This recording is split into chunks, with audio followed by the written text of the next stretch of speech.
नमस्ते दोस्तों, welcome to धन्स channel. आज हम बात करेंगे रीट्स के बारे में, रियल एस्टेट इन्वेस्टमेंट ट्रस्ट, जो आपको रियल एस्टेट मार्केट में इन्वेस्ट करने का मौका देते हैं विदाउट बाइंग प्रॉपर्टी।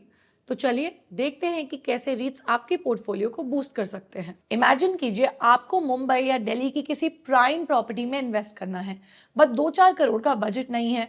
यहाँ रीट्स आपकी मदद करते हैं। रीट्स की शुरुआत 1960 में यूएसए में हुई थी, जिससे मिडिल क्लास इन्वेस्टर्स को भी रियल एस्टेट मार्केट में पार्टिसिपेट करने का चांस मिला। रीट एक ट्रस्ट होता है जो कलेक्टिवली रियल एस्टेट प्रॉपर्टीज को मैनेज करता है और एज एन इन्वेस्टर आपको रीट के यूनिट्स खरीदने को मिलते हैं।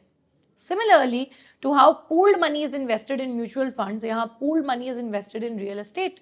ये ट्रस्ट प्रॉपर्टीज बाय, मैनेज और समटाइम्स डेवलप करते हैं, और जो इनकम जनरेट होती है वो इन्वेस्टर्स के साथ शेयर की जाती है। How रीट्स work? रीट्स का काम सिंपल है। मान लीजिए एक रीट ने कुछ शॉपिंग मॉल्स, ऑफिस स्पेसेस या अपार्टमेंट्स खरीदे। इन प्रॉपर्टीज से जो रेंट आता है वो डायरेक्टली इन्वेस्टर्स तक पहुंचता है as dividend. In fact under the SEBI REIT regulation, a REIT must mandatorily distribute 90% of its taxable income with share holders.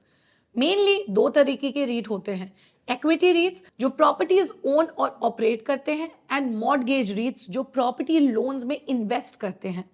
आज इंडिया में इक्विटी रीट्स हैं, mainly including REITs of office spaces like Brookfield REIT या Embassy REET या Mindspace. Malls का भी रीट है, that is nexus REET.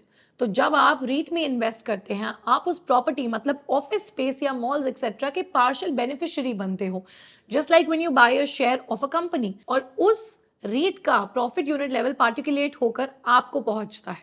Why invest in रीट्स? दोस्तों, रीट्स में इन्वेस्ट करना काफी फायदेमंद हो सकता है। सबसे बड़ा रीजन है डाइवर्सिफिकेशन। आपका पैसा सिर्फ स्टॉक्स या बॉन्ड्स में ही नहीं बल्कि रियल एस्टेट में भी लगा हुआ होता है। दूसरा, हाई डिविडेंड यील्ड्स, क्योंकि रीट्स को लॉ के मुताबिक अपनी मेजॉरिटी इनकम डिस्ट्रीब्यूट करनी होती है, इसलिए इनका डिविडेंड यील्ड अक्सर ज्यादा होता है। और तीसरा, real estate exposure without the hassles of direct ownership, मतलब आपको प्रॉपर्टी मैनेज करने की चिंता नहीं, सिर्फ रिटर्न्स के आनंद उठाने हैं। Risk involve in रीट्स investing. Her investment की तरह रीट्स में भी कुछ रिस्क होते हैं। पहला है मार्केट रिस्क। अगर रियल एस्टेट मार्केट डाउन होता है तो रीट्स के प्राइस पर भी असर पड़ता है। Covid is a big example. दूसरा, interest rate sensitivity.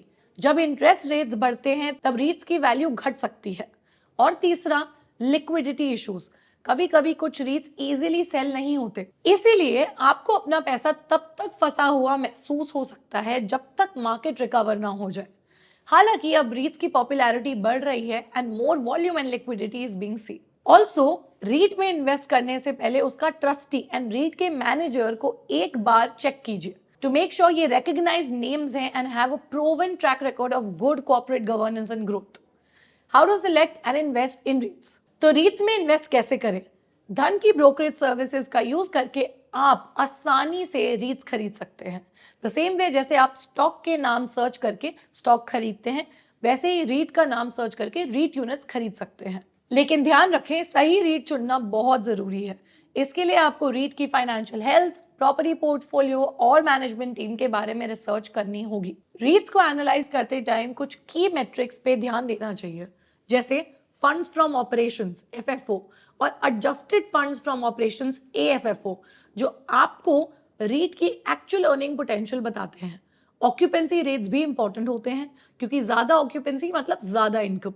Financial stability के लिए रीट की डेट लेवल्स और इंटरेस्ट कवरेज रेशियोज को भी देखें। और हाँ, मार्केट ट्रेंड्स को समझना भी उतना ही इंपॉर्टेंट है, क्योंकि वो आपको बता सकते हैं कि कौन से रीट्स में लिक्विडिटी एंड डिमांड है। नाउ टू कंक्लूड, रीट एक काफी अच्छा डाइवर्सिफिकेशन इन्वेस्टमेंट है आपके पोर्टफोलियो में, which allows you easy investing in real estate with steady returns.